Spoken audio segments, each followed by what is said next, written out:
Sometimes people ask me about my culture and all I can say is, I don't know.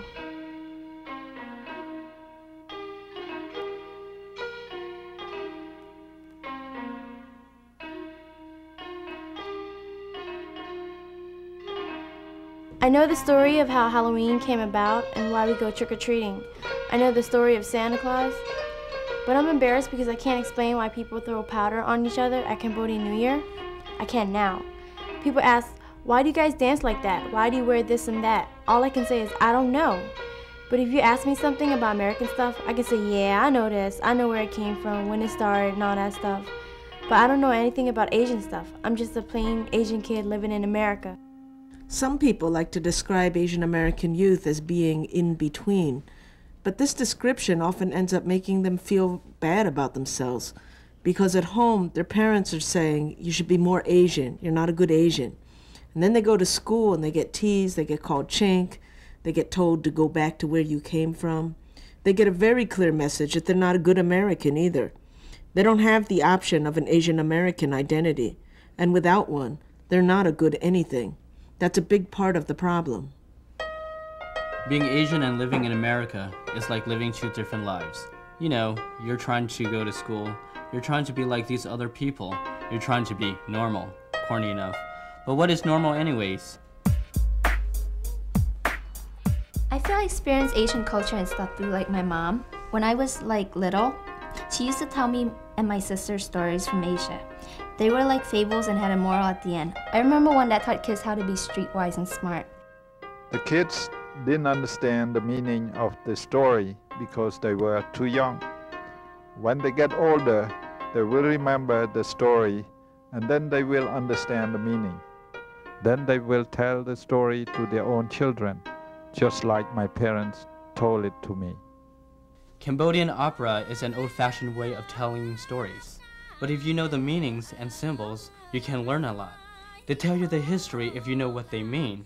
This is ours, and nobody can take that dance from us. No one can steal our culture from us. American schools are preparing us for work, but learning Cambodian arts is your background. This is you. Without the background, you won't be here right now. If you don't know anything, there is no Cambodian in you.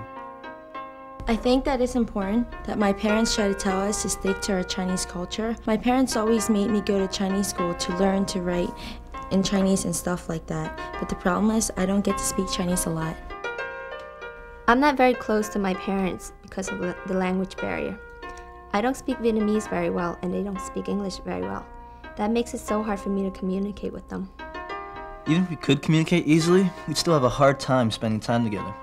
My parents work all the time. And sometimes they get mad at me for not helping them at work, too. Parents think education is everything, and when they're really strict on us, it's because they want us to do our best in school. I don't always like school, though, and it's really hard when you don't want to be there.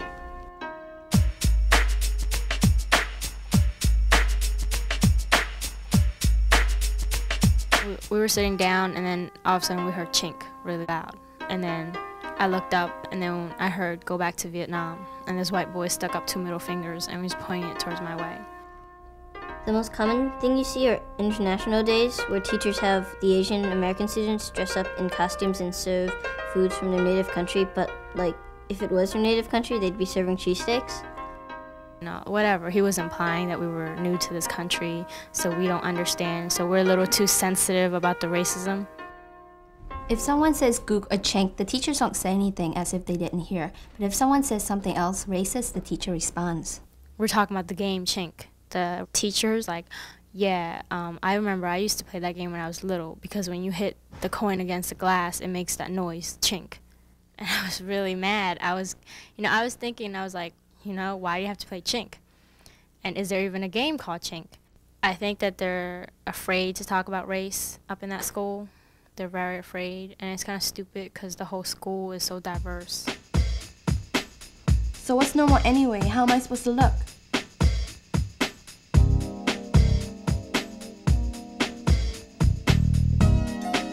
Normal clothes to me is what I think looks good on me and makes me proud of myself. And that's what you call normal to me.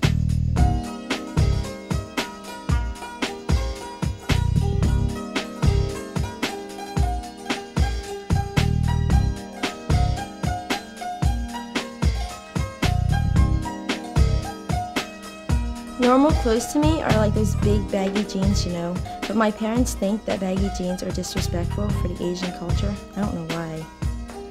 People think that if you wear baggy jeans, you're like in a gang or something. Me and my friends, people keep calling us a gang and we tell them we're not. Maybe it's because of the way we're dressed or the way we look, but we're just a group of people hanging out together. Most of my friends are like Chinese, Vietnamese, Cambodian, and other Asians. I guess it's because we find more things that are similar. None of them are ashamed of what or who they are, and I think that's good.